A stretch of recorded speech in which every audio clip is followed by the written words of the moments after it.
yang saya katakan kepada Anda. Apakah konteks itu mau menerangkan bahwa Yesus mau mengajarkan apa itu kasih? Oke?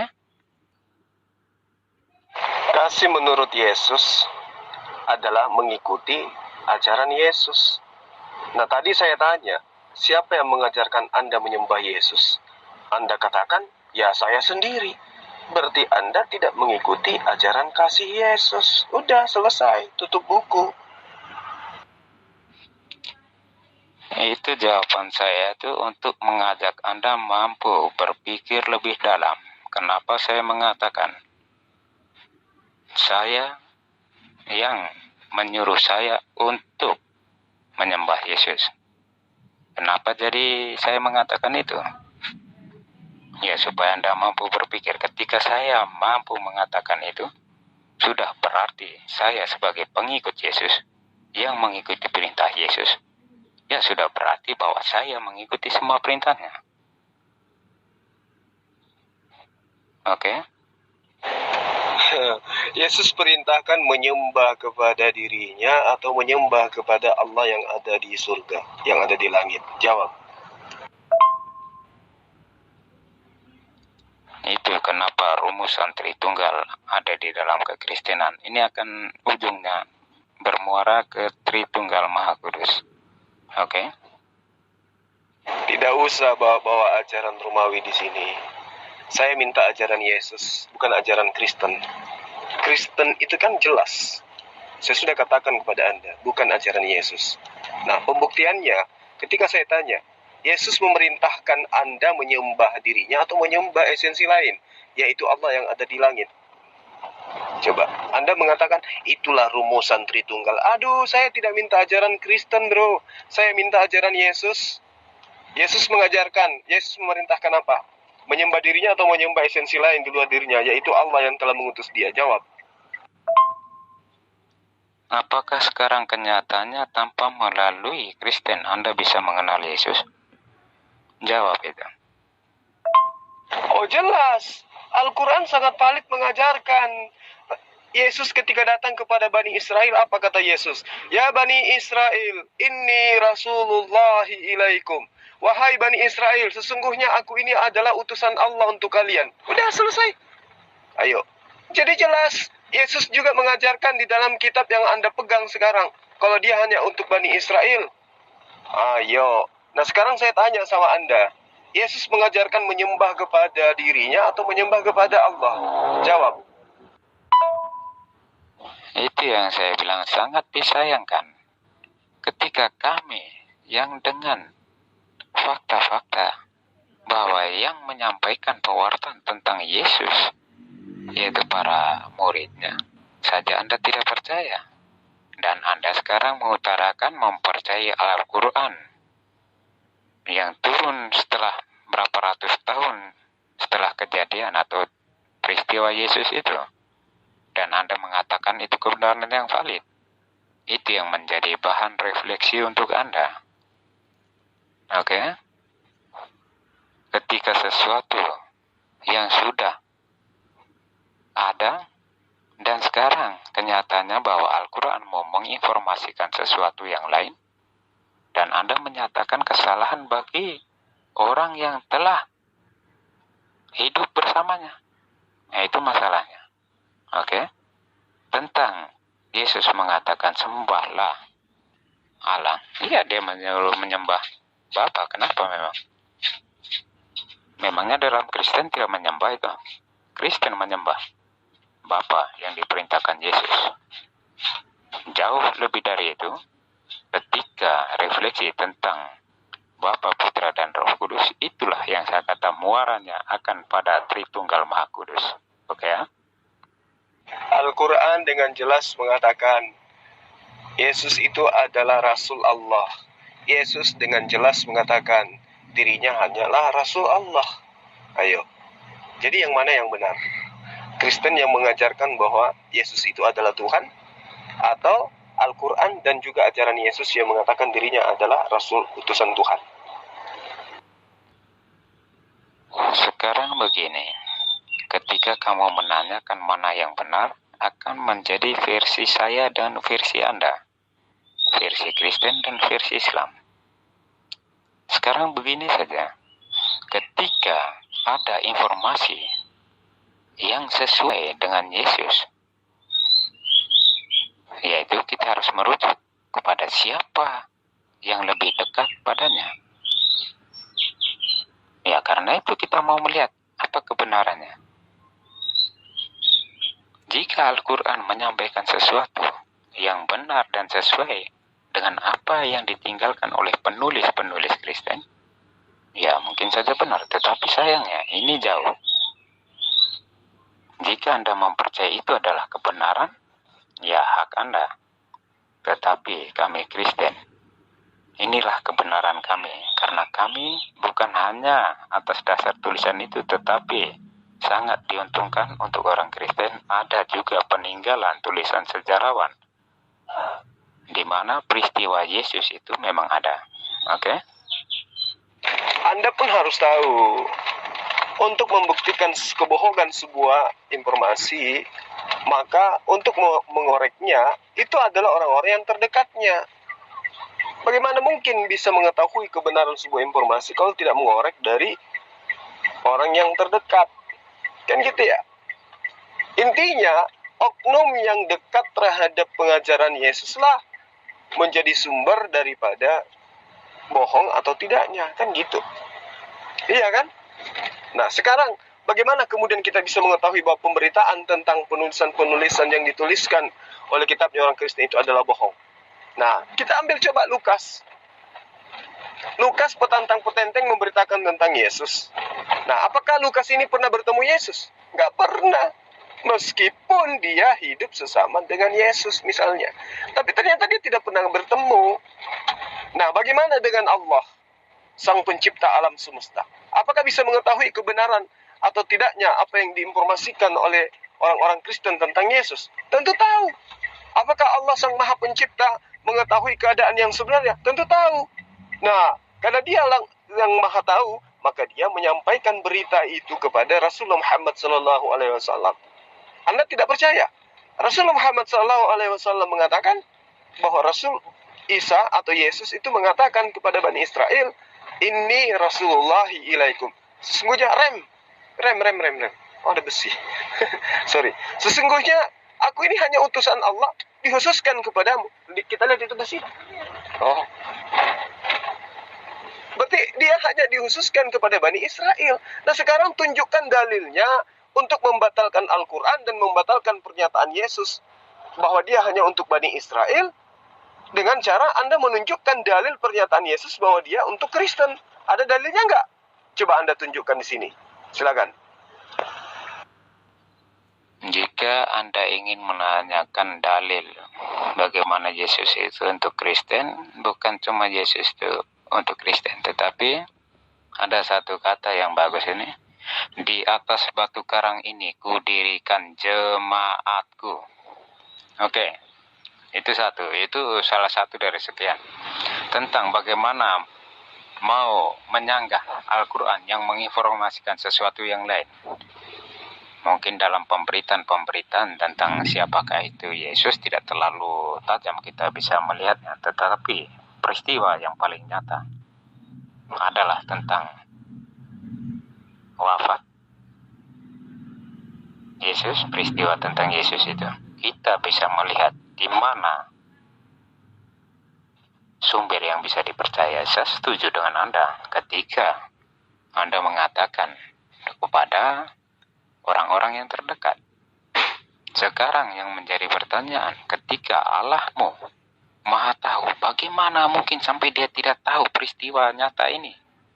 Bukan cuma di dalam Injil saja dituliskan itu, tetapi sempat dituliskan oleh sejarawan Yahudi, Josephus Flavius, tentang peristiwa penyaliban itu. Oke? Jadi di mana pertanggungjawaban Allah SWT-mu yang menginformasikan sesuatu yang lain daripada itu? Kamu nggak nyambung. Nggak nyambung. Ajaran Yesus itu nggak nyambung dengan ajaranmu, ajaran Kristen. Jemaat yang dimaksud itu siapa? penyembah Yesus. Oh gitu. Kamu kan sudah menjawab. Perintah menyembah Yesus itu nggak ada dari Yesus. Jadi jemaat yang dimaksud di situ beda dengan jemaat Kristen. Kalau jemaat Kristen kan penyembah-penyembah Yesus. Yesus nggak pernah ngajarkan nyembah dirinya. Yesus ngajarkan nyembah kepada Allah. Jadi apapun yang kamu katakan itu cuma asumsimu aja untuk membenarkan ajaran Paulus. Begini ya, ujung-ujungnya ke Paulus, kasihan Paulus itu. Tetapi supaya sepengetahuan Anda, bahkan ahli Alkitab yang seorang agnostis pun tidak pernah beranggapan bahwa Paulus mengajarkan sesuatu yang lain.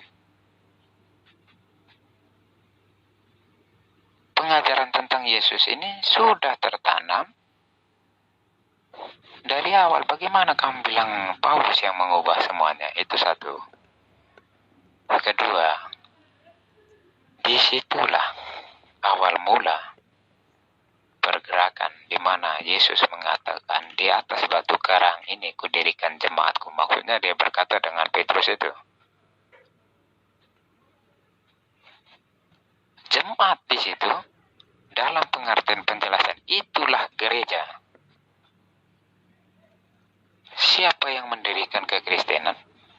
Siapa yang mendirikan gereja? Ya Yesus sendiri. Bukan berarti gereja bangunan. Gereja adalah jemaat Allah. Oke? Kok kasihan pula? Lo, wong Yesus sendiri kok yang melaknat Paulus?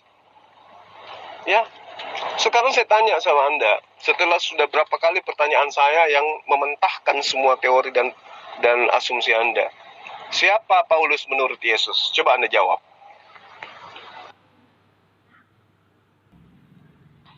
Aduh Sul, mementahkan yang mana? Satu, mementahkan teori yang mana? Jika saya mengungkapkan teori tentang apa? Sekarang kamu beralih kepada siapakah Paulus menurut Yesus. Kenapa saya bilang bahwa Paulus itu kasihan ketika dituduh orang Islam bahwa dia melencengkan ajaran Yesus? Itu yang saya bilang, kasihan Paulus. Oke? Loh, itulah hebatnya kalian. Kamu bicara itu dengan pantat ayam tidak ada bedanya, karena tidak berasal dari otak. Iya kan? Kamu menjadi Kristen itu atas berkat ajaran siapa? Anda menyembah Yesus, siapa yang perintahkan? Ayo, Anda menjadikan Paulus itu menjadi rasul, perintah siapa? Anda makan babi, tidak sunat, ibadah hari Minggu, itu perintah siapa? Ada Yesus ajarkan itu? Nggak ada. Berarti kekristenan itu berdiri di atas kata-kata yang bukan perkataan Yesus. Sementara Yesus mengatakan, jika engkau mengasihi aku, engkau akan mengikuti perkataanku. Sementara ternyata untuk menjadi Kristen, bukan ikut perkataan Yesus. Kan sudah mentah semua itu, nggak ada yang bisa kamu jawab. Nah, sekarang saya tanya lagi, siapa Paulus menurut Yesus? Apa jawabanmu kemudian? Ayo. Itu yang saya bilang, sangat disayangkan ketika kami yang dengan fakta-fakta bahwa yang menyampaikan pewartaan tentang Yesus, yaitu para muridnya, saja Anda tidak percaya. Dan Anda sekarang mengutarakan mempercayai Al-Quran yang turun setelah berapa ratus tahun setelah kejadian atau peristiwa Yesus itu. Dan Anda mengatakan itu kebenaran yang valid. Itu yang menjadi bahan refleksi untuk Anda. Oke? Gak bisa gitu dong.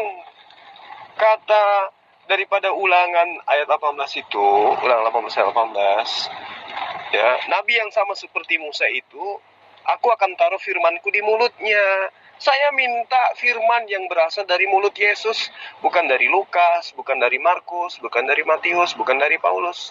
Saya minta dari nabi. Ya, siapa nabi? Yesus. Adakah Yesus mengatakan dari mulutnya sendiri untuk menyembah dirinya? Jawab.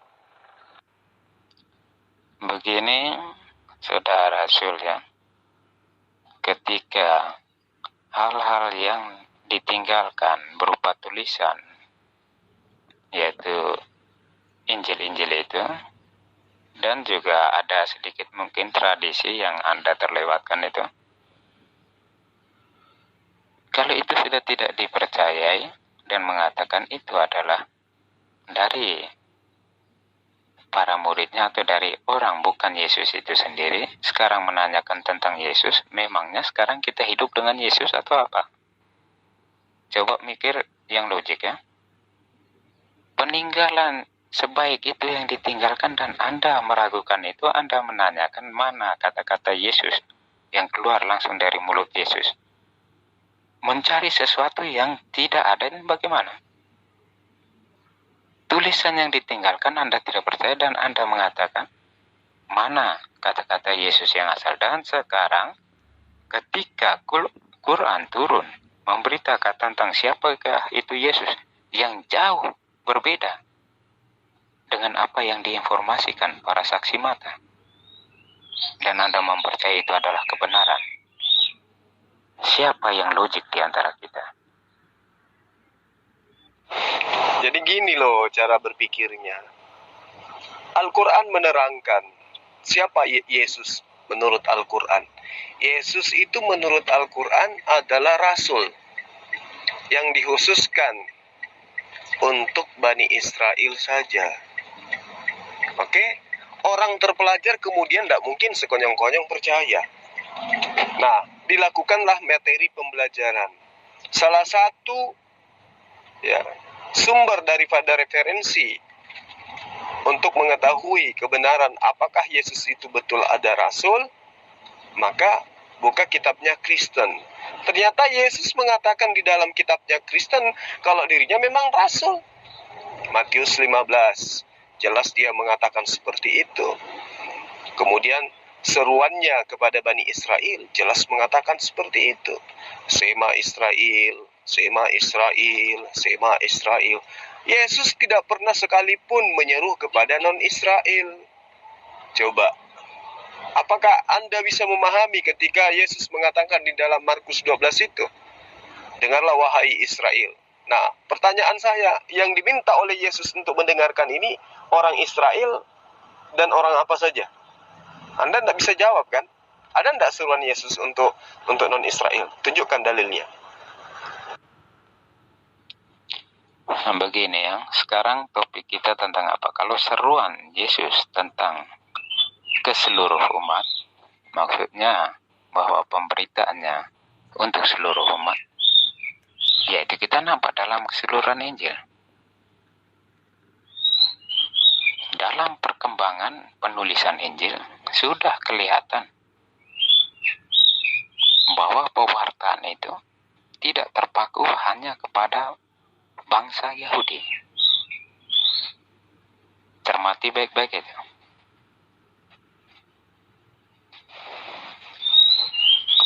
Latar belakang penulisan Injil itu sudah mau membuktikan perkembangan pandangan teologis yang ada pada waktu itu, bahwa bukan hanya dikhususkan untuk Yahudi, tetapi untuk seluruh umat manusia.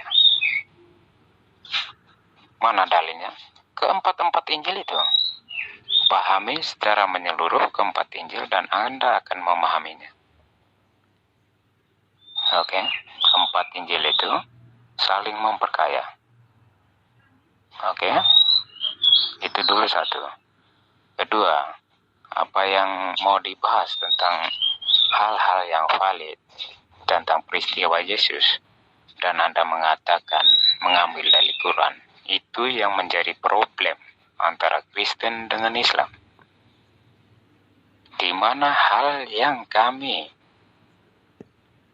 percayai dan itu sejajar dengan fakta sejarah, tetapi ditolak oleh Quran, dan Quran menginformasikan sesuatu yang lain. Nah, itu bagi umat muslim seharusnya mereka yang mampu menjelaskan bagaimana bisa terjadi seperti ini. Oke, karena mau menanyakan kepada Allah nanti Siapa yang bisa bertemu Allah untuk mempertanyakan bagaimana sampai informasi ini bisa dikeluarkan oleh dia? Jadi, sebagai pengikut Allahmu, makanya mempertanyakan bagaimana sampai Quran menginformasikan sesuatu yang berbeda. Oke?